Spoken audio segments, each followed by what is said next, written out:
మందు అక్రమంగా రవాణా చేసిన వాళ్ళను చూసినాం. బంగారం అక్రమంగా రవాణా చేసిన వాళ్ళను కూడా పోలీసులు పట్టుకున్నారు. ఇంకా డ్రగ్స్ సరఫరా చేసిన వాళ్ళను, అంతెందుకు పాములను తాబేలను అక్రమంగా తీసుకుపోతున్న వాళ్ళను కూడా ఆఫీసర్లు పట్టుకున్నారు. ఇటువంటి వార్తలు మనం ఎన్నో చూసినాం కదా. అయితే ఇప్పుడు గీడొకాడ శిల్కలు రామశిల్కలను ఎత్తుకోపోతున్నారు చిత్రంగా. ఏం బద్మాషిగాలు మోపైర్రా అయ్యా లోకం మీద. అన్ని అయిపోయినాయి. ఇగో శిల్కలను స్మగ్లింగ్ చేస్తున్నాడు ఒకడు. ఒకటి కాదు రెండు కాదు 400 రామశిల్కలను సంచిలేసుకొని పోతున్నాడట ఈ బట్టెవాజిగాడు. మహమ్మద్ జాహిద్ అట ఈయన పేరు. వెస్ట్ బెంగాల్ నుంచి వారణాసికి పట్టుకోబోతున్నాడట. అన్ని కలిపి లక్షల రూపాయల ఇలువ ఉంటదట ఇటుది. మరి అమ్మేదందుకే తీసుకుపోతున్నాడో ఇంకేమన్నా చేస్తారో పాడై గాని సంచిలో ఒకదాని మీద ఒకటి గుక్కి ఎట్లా పట్టుకోబోతున్నారు చూడండి. అదేదో సినిమాల కదా బ్రహ్మానందం గంట దొంగతనం చేసి పోతుంటే పోలీస్ అయినా దొరకవచ్చి గంట కొట్టాలంటే ఇట్లా కొట్టేయాలంటే ఇట్లా అని చూపెడతాడు కదా.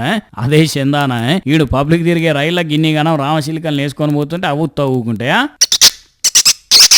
అని సౌండ్లు చేసేసరికి చుట్టూనోళ్ళకి అనుమానం వచ్చి ఆర్పీఎఫ్ పోలీస్ సార్లకు చెప్తే వాళ్ళు వచ్చి పట్టుకున్నారు. ఇట్లా మరి మామూలుగా పక్షులను బంధిస్తేనే పాపం అంటారు. అసొంటిది వీడు ఏకంగా స్మగ్లింగే చేస్తున్నాడు కాబట్టి ఈయనకి మామూలుగా ఉండదు పోండిగా. పోలీసులు అయితే కేసు రాసుకున్నారు అటు ఈయన మీద. కానీ వాటిని స్వేచ్ఛ గాల్లోకి ఇడిచి పెడతారో లేకుంటే తీసుకుపోయి ఏదైనా జూ పార్క్ లో పెడతారో కదా.